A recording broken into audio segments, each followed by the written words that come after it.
तो जो लोग खुशियाँ मना रहे थे, जो लोग मिठाइयाँ तकसीम कर रहे थे, तो उनके लिए ये डूब मरने का मुकाम है, क्योंकि इन लोगों के पास ना तो कोई ऐसी तहकीक होती है, ना इनके पास कोई ऐसी खबर होती है। फैसल खान सूरी जो कि हमारे दबंग रिपोर्टर हैं, हम इसी तरह की रिपोर्टिंग करते हैं, वो चाहे लाहौर हो, पंजाब का कोई शहर हो या फिर कराची हो।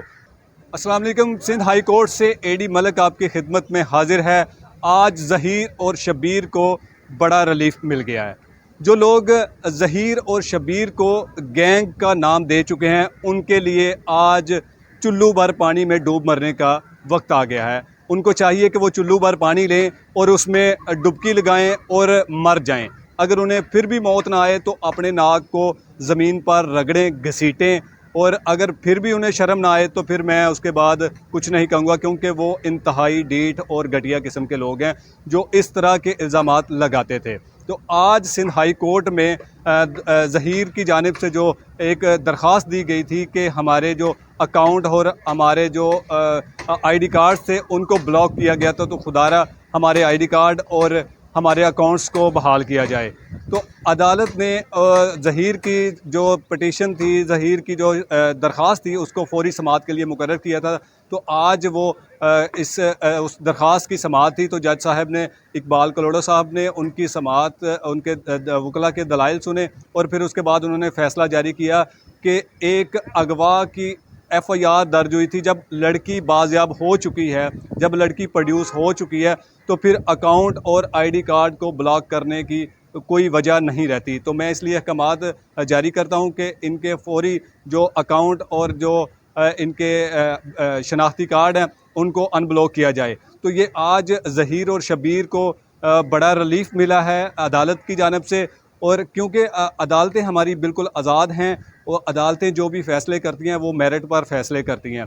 जब उन्होंने देखा कि ऐसा कोई वाक़या हुआ नहीं, तो फिर अकाउंट ब्लॉक करना बनते नहीं है। तो जो लोग खुशियाँ मना रहे थे, जो लोग मिठाइयाँ तकसीम कर रहे थे, तो उनके लिए ये डूब मरने का मुकाम है, क्योंकि इन लोगों के पास ना तो कोई ऐसी तहकीक होती है, ना इनके पास कोई ऐसी खबर होती है।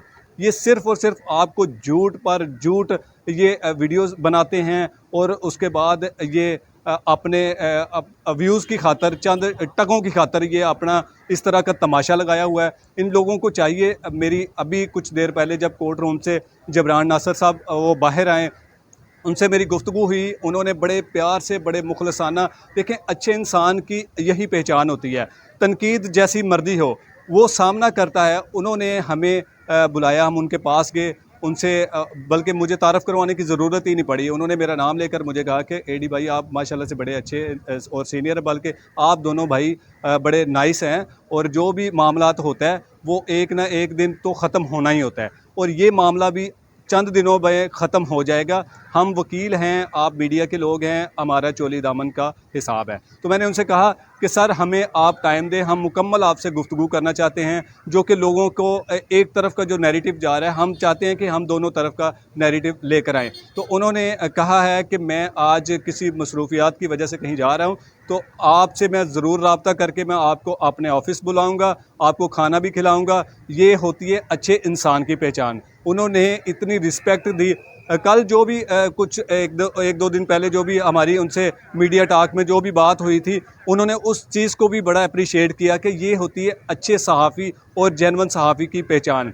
उन्होंने फैसल खान सूरी को भी क्या कहा, फैसल खान सूरी इस वक्त मेरे साथ मौजूद हैं। नाज़रीन, तो फैसल खान सूरी जो कि हमारे दबंग रिपोर्टर हैं, हम इसी तरह की रिपोर्टिंग करते हैं, वो चाहे लाहौर हो, पंजाब का कोई शहर हो या फिर कराची हो। तो हमें जो बंदा जेन्युइन होता है, जो बंदा निडर होता है और हक सच पर कायम रहता है और बात करता है, तो उसे किसी किस्म का डर खौफ नहीं होता। तो जबरान साहब से फैसल जो आपकी बात हुई, वो उसके बारे में थोड़ा सा बता दें कि क्या उन्होंने कहा। बिल्कुल एडी साहब, जबरान साहब ने गले लगाया पहले और कहा कि ये यंग जर्नलिस्ट है और मुझे पता है इस बंदे का तो उन्होंने कहा कि आपसे मुलाकात होगी, मैं आपको ज़रूर इंटरव्यू दूंगा, लेकिन थोड़ा सा वेट कर लें, मैंने किसी एमरजेंसी जाना है, कोई केस देखना है। तो उनका इखलाक तो मुझे बहुत अच्छा लगा, हैंडसम वो पहले ही हैं और लड़की होते तो मैं उनको ज़रूर सेट करता। बिल्कुल बिल्कुल ये फैसल की जो होती है एक किस्म की, आपको मुस्कुराने के लिए भी तो कोई ऐसी बातें होनी चाहिए ना, वरना तो आप लोग उन लोगों के चेहरे देख देख के यकीनन आप थक चुके हैं जिनके पास सवाए बेहुदा किस्म की गुफ्तगू करने के अलावा उनके पास कुछ नहीं है।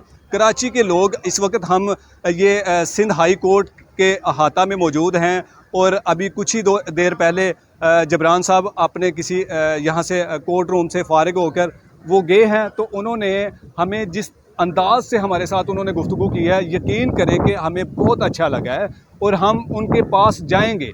वो जहां हमें बुलाएंगे हम उनके पास जाएंगे, हम उनका मौक़िफ़ लेंगे, क्योंकि वो मेहदी अली काज़मी साहब के लॉयर हैं और जब से उन्होंने इस केस में एंट्री की है हम उस हवाले से भी उनसे गुफ्तगू करेंगे कि आखिरकार आप ऐसे केसेस को ही क्यों पकड़ते हैं जो हाईलाइट हो, जिसमें पता हो कि यहाँ से शोहरत मिलनी है, यहाँ से नाम बढ़ेगा।